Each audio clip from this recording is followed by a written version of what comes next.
जय हिंद एवरीवन। स्वागत है आपका अपने यूट्यूब चैनल गवर्नमेंट रोजगार पर। सो फ्रेंड्स, बात करने वाले हैं सीएसएफ हेड कांस्टेबल एएसआई 2022 जो फॉर्म रिजेक्ट हुए हैं उनके ऊपर। यहाँ से आपसे जो आपके इसके रीजन से फॉर्म रिजेक्ट होने की वो आपसे डिस्कस करने वाले हैं कि ऐसे जो पचासों कमेंट्स थे कि सर मेरा जो फॉर्म है वो रिजेक्ट हो गया, तो इसके ऊपर बात करेंगे भाई जो आपका फॉर्म था वो किस वजह से रिजेक्ट हुआ। क्योंकि स्टूडेंट्स ने ये भी बताया कि सर बिना किसी कारण बताए, बिना किसी रीज़न बताए जो मेरा फॉर्म था वो रिजेक्ट कर दिया गया। तो मैं आपसे कुछ दो तीन जो मैं आपके सामने ऑप्शंस रखूंगा, उसमें से देखते हैं कि किसका क्या रीज़न निकलता है फॉर्म गलत होने का। क्योंकि सीआईएसएफ की तरफ से आपका कोई भी रीज़न नहीं होता है कि सिर्फ एप्लीकेशन आपका जो था रिजेक्ट करके ऐसे कुछ लिख के दे दिया था। जब आपने जो अपना एडमिट कार्ड डाउनलोड किया है उसमें कुछ एक कारण आपको लिख के दे दिया कि भाई आपका एप्लीकेशन जो है वो रिजेक्ट कर दिया गया, लेकिन वहाँ पर रीज़न नहीं बताया कि भाई किस वजह से आपका जो फॉर्म है वो रिजेक्ट किया गया। तकरीबन 9,22,000 के समथिंग स्टूडेंट्स 9,22,000 के समथिंग स्टूडेंट्स ने फॉर्म में अप्लाई किया और इतने स्टूडेंट्स पीएचडी और डीवी के लिए जाने वाले थे, पीएचडी और डीवी के लिए। और इसमें से कम लाख 2 लाख ऐसे स्टूडेंट्स थे जिनके फॉर्म रिजेक्ट कर दिए गए। यानी कि अब तो वही मैं जैसे कि उनको पहले से ही करना था कि भाई लड़कों को बाहर करना था, तो इतने लड़के थे, पोस्ट कम थी, 9 लाख तकरीबन फॉर्म थे, पोस्ट कम थी।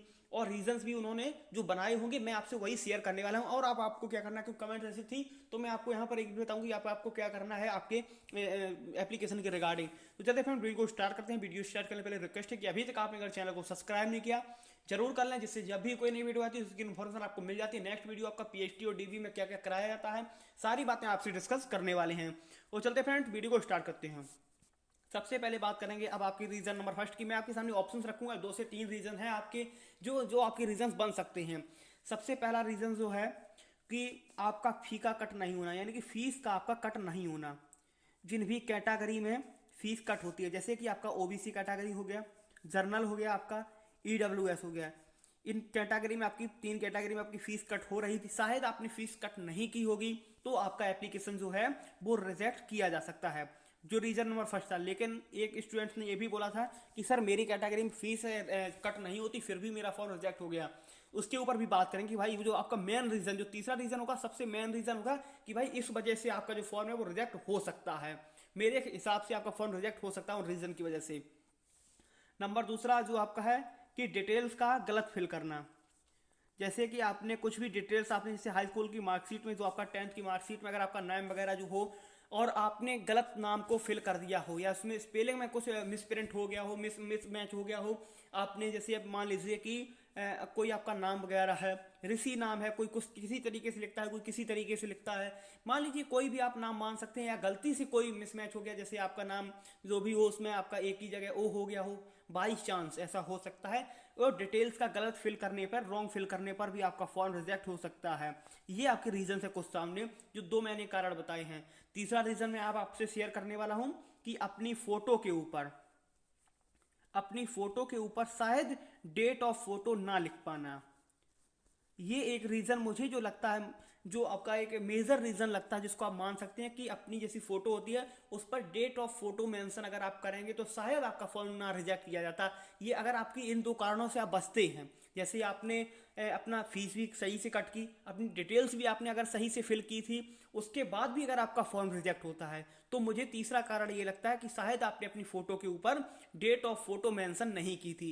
जैसे आप मानते हैं कि एक स्लेट वाली फोटो जिसमें आप नाम और डेट ऑफ फोटो कभी कभी मेंशन कर देते हैं कि ये आपकी होनी चाहिए, शायद आपने ऐसा फिल ना किया हो, तब भी आपका ये जो फॉर्म है वो रिजेक्ट हो सकता है। मेरे हिसाब से जो रीजन लगता है आपका तीसरा रीजन। और आपके कुछ कारण हो सकते हैं, आपका डिटेल्स वगैरह तो मैंने आपको बोल दिया, माता पिताजी की जैसे जो भी डिटेल्स में सारी बातें आ जाती हैं, माता पिताजी का नाम, रोल नंबर का गलत फिल करना, हाई स्कूल के या 12th के रोल नंबर का गलत फिल करना, या अपनी परसेंटेज वगैरह जब आपने जो भी ग्रेड वगैरह जब आपने फिल की होगी वो आपका गलत फिल करना।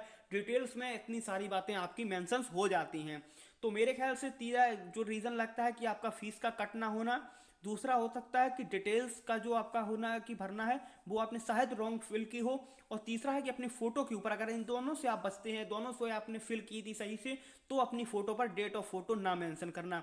मेरे ख्याल से ये 3 रीजंस हो सकते हैं। अगर आपका किसी अदर रीजन से अगर आपका फॉर्म रिजेक्ट हुआ हो और आपको लगता हो कि मेरा इस रीजन से फॉर्म रिजेक्ट हुआ है, तो आपको क्या करना है कि एक बार अपने रिसीविंग जो आपको मिली थी अपने एप्लीकेशन फॉर्म की, उसको मैच करना है, डिटेल्स वगैरह सही से फिल है कि नहीं है उसमें। और फिर भी अगर आपका कोई अदर रीज़न हो तो आप कमेंट करके बताना ज़रूर भाई कि आपका क्या रीज़न लगा आपको आपके फॉर्म रिजेक्ट होने का।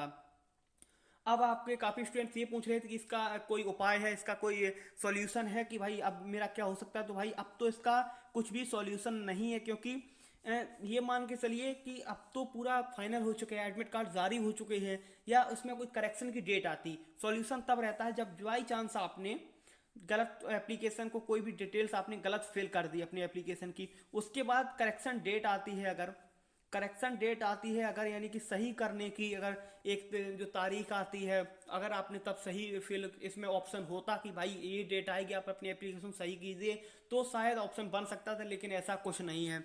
आपका कुछ भी अभी तक तो कुछ अपडेट है नहीं रिजेक्ट के ऊपर, लेकिन अगर कोई अपडेट वगैरह मिलता है तो आपसे शेयर ज़रूर करूंगा कि भाई कोई इसका रीज़न से जो सॉल्यूशन बन सकता है। तो अभी तक तो इसका कोई नहीं भाई, जो रिजेक्ट हो गया वो रिजेक्ट हो गया। एक सिंपली सी अगर लैंग्वेज में बोलें, जो रिजेक्ट हो गया वो रिजेक्ट हो गया, आप इसका कोई सॉल्यूशन आपसे नहीं है। तो इसके लिए माफी चाहूंगा कि काफ़ी स्टूडेंट्स निराश होंगे इस बात से कि भाई अब इसका कोई सॉल्यूशन नहीं। काफ़ी स्टूडेंट ऐसे बोल रहे थे कि मैंने बहुत मेहनत की थी इसके लिए, तो भाई सॉरी बोलना चाहूँगा आपसे कि भाई इसका कोई सॉल्यूशन अभी तो नहीं है कि आपका जो फॉर्म रिजेक्ट हुआ उसको मैं सही करा सकूँ या आप सही हो जाए आपका।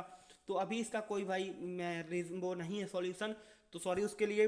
और जिसका भी है फिजिकल वगैरह, पीएचडी वगैरह और डॉक्यूमेंट्स वेरिफिकेशन, वो अपना अच्छे से लेके जाइए, क्योंकि उनके जो निर्देश है, अगर आपने वो वीडियो नहीं देखी तो मैं डिस्क्रिप्शन बॉक्स में लिंक डाल दूंगा, वो भी देख लीजिए। जो डॉक्यूमेंट्स है प्रॉपरली लेके जाइए, नहीं तो साफ साफ मेंशन है कि आपकी उम्मीदवारी निरस्त कर दी जाएगी। तो इस तरीके से आपको पूरा ध्यान रख के चलना है। जब फॉर्म स्क्रूटनाइज हुए थे, अभी जब आपका एप्लीकेशन फिल होने के बाद में उसको टाइम मिला था, स्क्रूटनाइज किया गया था फॉर्म को, आपकी एप्लीकेशन से उसको ही जांच की गई थी। अगर सादा सी भाषा हम बोलें तो उसको जांच की गई थी उनको एप्लीकेशंस की।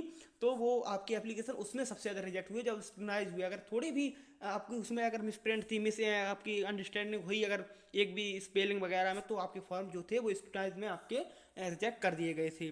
कोई भी सॉल्यूशन होता है तो आपको बताएंगे नेक्स्ट वीडियो में, लेकिन जिन भी कैंडिडेट्स के आपके हुए हैं वो कोई दिक्कत नहीं, आप अपना सीआरपीएफ में फिल कीजिए। आपका एग्जाम भी फरवरी में है, सीआरपीएफ हेड कांस्टेबल का आपका लगा हुआ है, तो उसमें आप फिल कीजिए, कोई प्रॉब्लम नहीं, आपका हो जाएगा उसमें। अगर आप रिटर्न की तैयारी भी कर रही थी साथ साथ में, तो आपका उसमें भी हो जाएगा, कोई प्रॉब्लम नहीं होगी।